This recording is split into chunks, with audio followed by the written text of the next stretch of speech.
Les amis, je suis derrière ou devant, tout dépend le Space Mountain. Et il y a ici le Nautilus que l'on va aller visiter maintenant. Alors pourquoi le Nautilus? Eh bien tout simplement parce que j'avais envie de faire des attractions seul à Disneyland Paris. Dani, je t'embrasse toujours, je te fais plein de bisous, mon petit bébé d'amour. Reste bien au chaud pour être en forme et revenir très vite, d'accord, voilà, ici avec moi, parce que c'est quand même mieux à deux, enfin selon moi, hein, on peut faire plein de choses tout seul à Disneyland Paris, c'est très sympa et le partage, bien sûr, n'est pas là. Donc en direct en tout cas, parce que le partage, ça fait quand même ici avec vous en vidéo et ça n'a pas de prix. Les cœurs sur vous, demi-cœur, parce que je tiens l'appareil avec l'autre main, donc c'est pas facile de faire un cœur entier et demi-cœur. Demi-cœur. Oh, tes cœurs vont nous manquer aussi, tes cœurs de fin, Denis, comme ça. Je vais essayer de le faire hein, tout à l'heure pour te remplacer. Mais non, on ne pourra pas te remplacer. Je ne pourrai pas te remplacer, non. Je ferai tout mon possible en tout cas pour faire un magnifique cœur. Bon, bref, comme dirait l'autre. Le Nautilus, en fait, Dani n'aime pas trop, alors je vais en profiter pour le faire tout seul. Il y a 4 attractions de ce type dans le parc Disneyland Paris. Il y a donc le Nautilus, il y a le labyrinthe d'Alice qu'on va essayer de faire, et il y a le passage enchanté, je crois que ça s'appelle comme ça, le passage d'Aladin, en tout cas, qu'on va faire aussi. Et le quatrième qui ne me revient pas à l'esprit tout de suite, mais qui va me revenir à l'esprit dans un instant, c'est l'arbre des Robinson, oui, que l'on va voir. Donc, on va faire les 4 parce que ce sont des attractions sans file d'attente.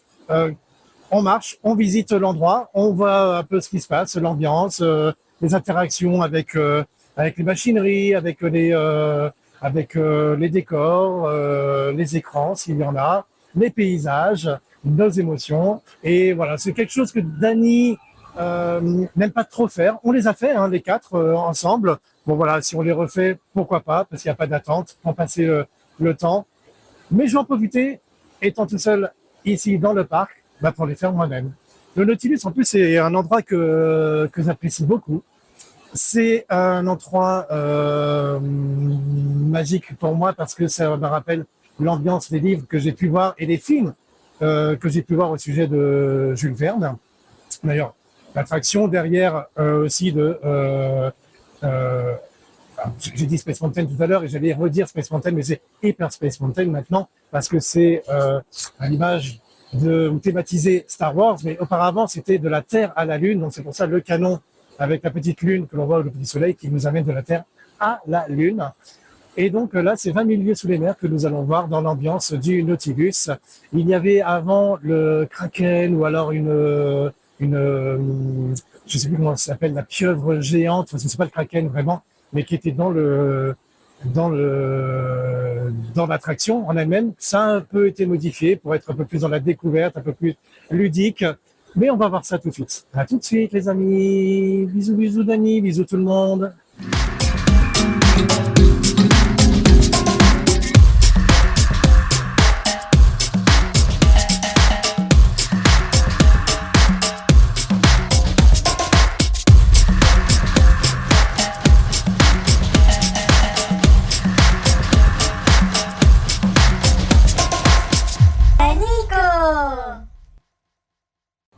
Voilà le Nautilus sur le côté.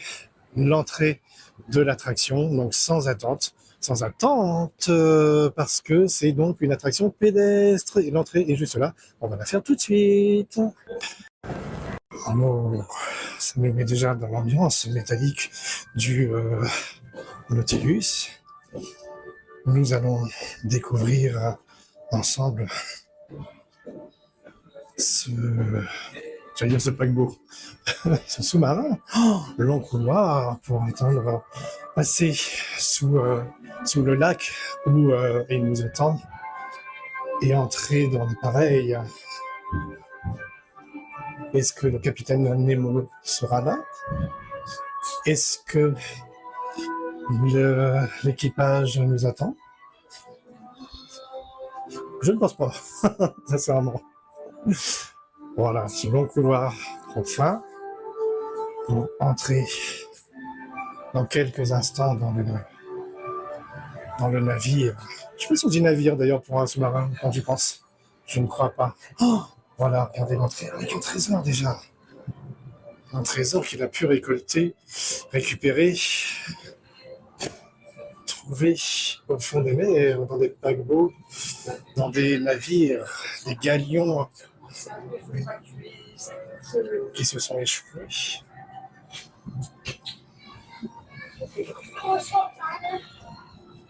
C'est magnifique. Voilà, ici, ça va être pour les castors, bien sûr. Alors, on continue. Oh, regardez, c'est la chambre du capitaine Nemo. Ici, petite déco très sympa. Des petits tableaux de collection dans son navire, on ne se gâche rien. On ne se prive pas du luxe, bien sûr. Regardez. Hop. Tous les instruments de navigation avec la carte de l'océan Atlantique Nord, navigué au fond des mers du tableau. Voilà. Et c'est sa chambre, bien sûr, comme on a pu lire à l'entrée. Donc c'est son lit, tout petit lit. Ouais, très petit lit. On continue. Ah bah tiens, son cabinet de toilette, hein. Regardez. Son cabinet de toilette, avec toutes ces lotions de bain, enfin de toilette en tout cas. Parce qu'il n'y a pas de bain, je pense, ici. Ou alors il allait directement plonger dans l'océan.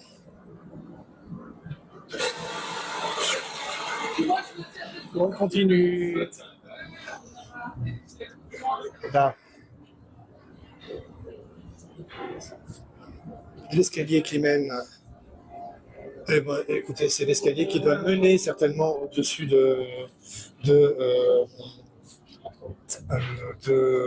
sous-marin quand il est possible, bien sûr, d'y accéder pour voir un peu ce qui se passe à l'extérieur et puis sortir de l'appareil, toutes les cartes. J'adore les détails. J'adore les détails, ils sont très, très jolis. Très jolis. Et puis dans l'ambiance, toujours, bien sûr, métallique de l'appareil, mais aussi un peu de 1800. Regardez. Ah, l'Amérique du Sud, tiens. Est-ce qu'il y a. Est-ce qu'on va retrouver. Hop, si je zoome un peu. Hop, est-ce qu'on va retrouver. Alors attendez, je suis un peu perdu. Oui, le Pérou. Le Pérou est bien là. Le Pérou est bien là. Mais il y a. Ah si, Callao, voilà, je ne lisais pas. Callao, qui est là. Dani Lima. Callao, c'est l'aéroport et à l'époque, bien sûr, le port de Lima, la capitale du Pérou. Mon petit Dani, tu vois, tu es partout, même quand tu n'es pas là. Voilà, toujours des instruments de navigation qu'on peut retrouver un peu partout. Vulcania, où le capitaine Nemo a pu amarrer pour visiter et découvrir un peu ce qui pouvait s'y cacher. D'autres cartes.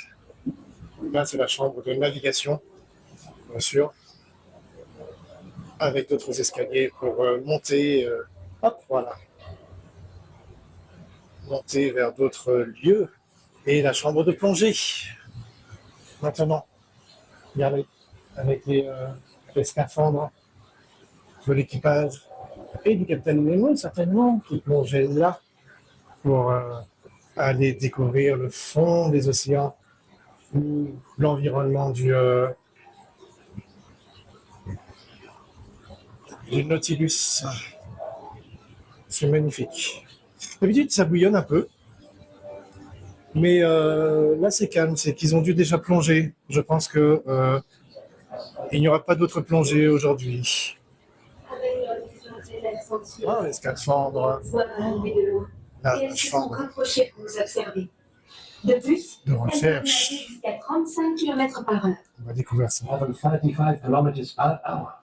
Impressive for a turtle. Votre Better than terrain a hard time classique. keeping up with the Nautilus. Considérons-nous maintenant que c'est une course entre les tortues et le Nautilus?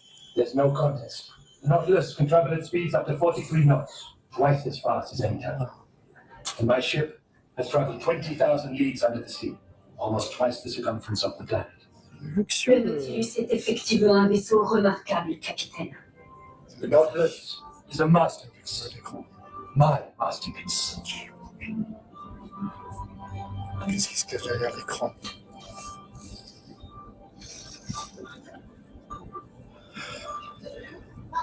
Derrière l'œil du Nautilus.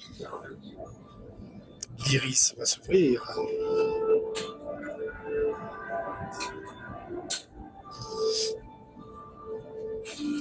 Et on attend l'iris.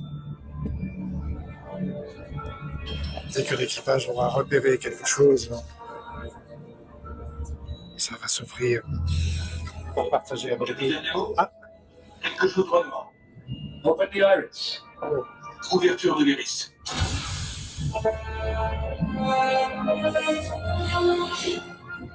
It would appear the Nautilus has company. Des dauphins magnifiques. Ils sont réputés comme certains des mammifères les plus intelligents de la planète.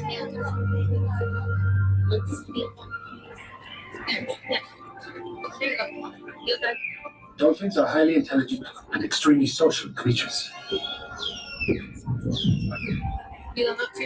Thanks to the innovations of the Nautilus, we can actually listen in to their conversations. Un jour, peut-être comprendrons-nous ce que ces créatures se disent. For now, perhaps the dolphins are merely wishing us a continued good journey. Helmsman, Bien reçu, capitaine. Avant tout. allez, en avant toutes. On continue alors en avant toutes. Là, quelques vues vers l'extérieur. Et regardez, l'orgue magnifique. Hop, je peux filer, pardon. Il y a beaucoup de gens ici, beaucoup de gens qui surtout s'en fichent complètement de l'attraction, alors que c'est magnifique, tous ces détails. Mais bon, chacun visite comme il veut, on va le dire. Oh, l'iris, c'est vert. On va voir Ils ça. chassent les raies normalement, en bougeant leur tête. Les requins peuvent capter les signaux électriques qu'elles émettent, même si elles sont cachées sous le sable. perhaps these hammerheads have mistaken the electrical signals of the Nautilus and consider us prey. Unfortunately, today is not their lucky day. Helmsman, It's a lucky day. Il y avait d'autres décorations de cette chambre d'exploration. Et là, la salle des machines que l'on va pouvoir visiter.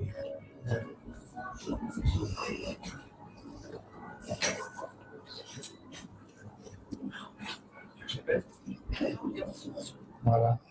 Ah, t'as dû le mettre dans la voiture. Voilà, il y a d'autres appareils de. Et ça, ça va être le moteur. Regardez, très beau, gigantesque. Toujours dans le détail, cette machinerie qui pourrait être juste un décor plastique, mais non, ce sont des vraies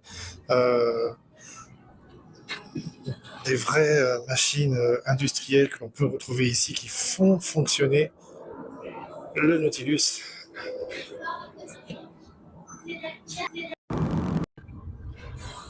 Voilà.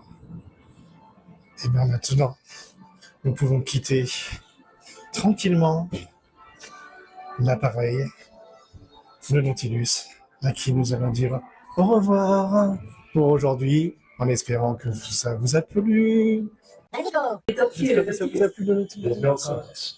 The On Nautilus se can voit travel at bientôt speeds dans up to 43 notre knots. attraction. Quand je dis bientôt, c'est dans quelques secondes. And my À ship tout de suite. has traveled 20,000.